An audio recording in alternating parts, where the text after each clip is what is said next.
popular decentralized exchange SushiSwap that we all know and love. It's the latest DeFi project to actually join Avalanche's $180 million incentive program. So Avalanche Rush is this incentive program that is doling out a bunch of money in the form of liquidity tokens, and it's attracted lending protocol Aave and automatic market maker Curve already. Now SushiSwap has joined the gravy train. Avalanche is a super interesting protocol. So they were, an anonymous white paper was released in 2018 by a group called Team Rocket. And I think it's Pokemon, where Rocket is like Satoshi's arch nemesis or whatever. So it's like the kind of this interesting anonymous group. And then you had Amin Gun Sira jumping on that, creating the Avalanche protocol and building out, using that protocol for his own chain. And then you also had like Bitcoin Cash explore this as a pre-consensus method. It's just this very interesting third consensus model that no one ever talks about. We always talk about this, binary of it's proof of work or proof of stake. It's like, actually, there is a third family of consensus mechanisms out there, and that's what this is based on. So it's kind of interesting that now we're seeing a bunch of DeFi projects jumping on it. Could be because of that mad cash that's been handed out to them in the form of incentives. But it's also just a really fast protocol. The consensus mechanism just works in a really, really fast way. So I'm going to throw this to you, Will. Sorry, Zach, I think I just saw your hand go up when I almost threw it to Will. So I'm going to throw it to you instead. What are your thoughts on all of this and the future of DeFi? I intercepted that pass. Sorry, Will. I think liquidity mining was like the most brilliant growth hack to come out of DeFi summer 2020, right? This is, liquidity mining, when you think about it, is sort of gussied up terminology for free money, right? Like in terms of getting people onto these platforms, these platforms have found that these incentive systems are really the most effective way to bootstrap liquidity and fast. So the Avalanche approach here, they're bringing a gun to the knife fight, and they are really going like whole hog in attracting people to a fairly new base layer.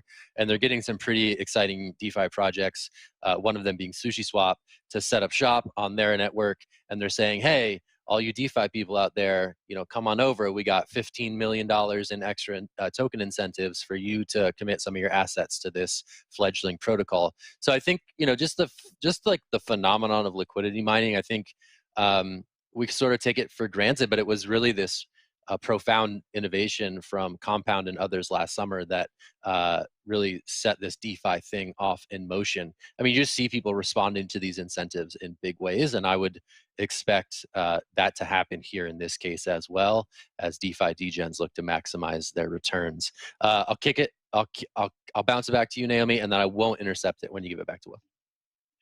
Exactly. I think that it's really interesting to see the way that they've rolled all of this out. Well, I'll throw to Will first, and then I'll add my thoughts there. But Will, you're the kind of DeFi master. What are your thoughts on all? Will's been given so many titles on this show.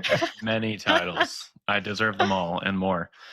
In terms of like Avalanche's adoption as a layer one, it's not surprising that they're throwing money at the wall. Ethereum is like the nesting home for every DeFi app, just because it was the easiest to move on to.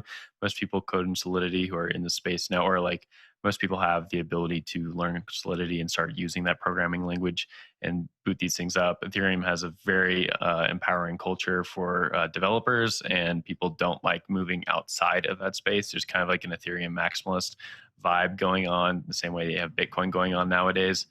I think that you also see like some other layer ones being in the space as well. Polkadot also tried to poach a lot of these teams, or have successfully poached them to build applications on their layer one as well. So this just adds validity to the multi-chain idea that you'll have multiple layer zeros of sorts nowadays, like Ethereum, your Polkadots, your Avalanches, and they're all talking to one another in some form. If that comes about, we'll still see. But right now, money being thrown at these projects certainly helps them out. But Naomi, I will throw it back to you. Yeah, so just on that note about interoperability, I think that's just a really smart way that Avalanche, Aave is kind of looking into this and approaching this.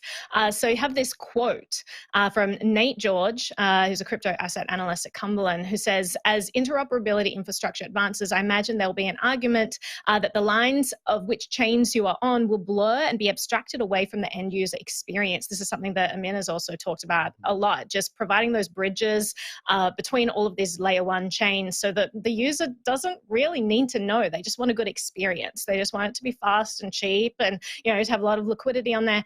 And so they probably don't even care unless they're tribal and a part of this maxi community. There's only one. Otherwise, people are just looking for a good experience. So I agree with that. I agree with you, Will, that we are probably going to see this, you know, multi-chain and interoperable future. So that's pretty exciting there.